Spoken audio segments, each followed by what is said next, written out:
Hello दोस्तों, आज हम आप लोगों को एक फिर से कहानी लेकर के आई हूँ सुनाने के लिए। भगवान कैसे निभाते हैं सच्चे भक्तों से रिश्ता। एक संत थे, वे भगवान राम को मानते थे। कहते हैं कि यदि भगवान से निकट आना है तो उनसे कोई रिश्ता जोड़ लो। जहाँ जीवन में कमी है वहीं ठाकुर जी को बैठा दो, वे जरूर उस संबंध को निभाएंगे। इसी तरह संत भी भगवान राम को अपना शिष्य मानते थे और शिष्य पुत्र के समान होता है, इसलिए माता सीता को पुत्र वधू के रूप में देखते थे। उनका नियम था रोज मंदिर जाते और अपनी पहनी माला भगवान को पहनाते थे।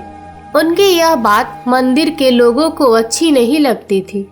उन्होंने पुजारी से कहा, ये बाबा रोज मंदिर आते हैं और भगवान को अपनी उतारी हुई माला पहनाते हैं। उन्होंने पुजारी जी से कहा कि वे बाबा से इस बात का विरोध करें।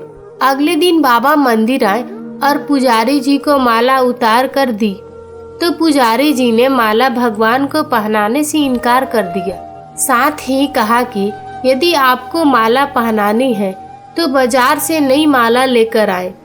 ये पहनी हुई माला ठाकुर जी को नहीं पहनाएंगे। वे बाजार गए और नई माला लेकर आए। आज संत मन में बड़ा उदास थे। अब जैसे ही पुजारी वे नई माला भगवान श्री राम को पहनाई, तुरंत वह माला टूटकर नीचे गिर गई।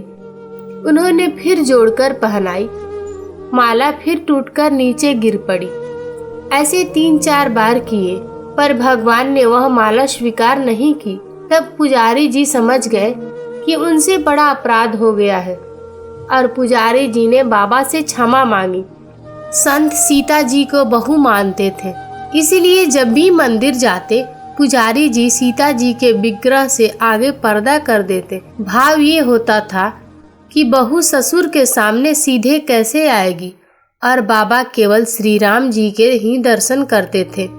जब भी बाबा मंदिर आते तो बाहर से ही आवाज लगाते, पुजारी जी हम आ गए, और पुजारी जी झट से सीता जी के आगे पर्दा कर देते। एक दिन बाबा ने बाहर से आवाज लगाई, पुजारी जी हम आ गए। उस समय पुजारी जी किसी दूसरे काम में लगे थे, उन्होंने सुना नहीं।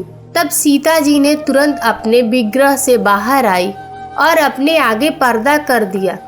जब बाबा मंदिर में आए तो यह देखकर पुजारी को बड़ा आश्चर्य हुआ कि सीता जी के विग्रह पर पर्दा तो लगा है। पुजारी बोले, बाबा आज आपने आवाज तो लगाई ही नहीं। बाबा बोले, पुजारी जी मैं तो रोज की तरह आवाज लगाने के बाद ही मंदिर में आया था। यह सुनकर पुजारी जी और बाबा समझ गए कि सीता जी ने स्वयं अपने विग्रह के आगे पर्दा किया था। आज से हम मंदिर में प्रवेश ही नहीं करेंगे। अब बाबा रोज मंदिर के सामने से निकलते और बाहर से ही आशीर्वाद देकर चले जाते। भगवान से अगर रिश्ता जोड़ लिया जाए तो वे भी संबंध को निभाते जरूर है। सच्चे भक्त को कभी निराश नहीं करते हैं। दोस्तों, अगर ये कहानी आप लोग को अच्छी लगी हो तो हमारे चैनल को सब्सक्राइब करें।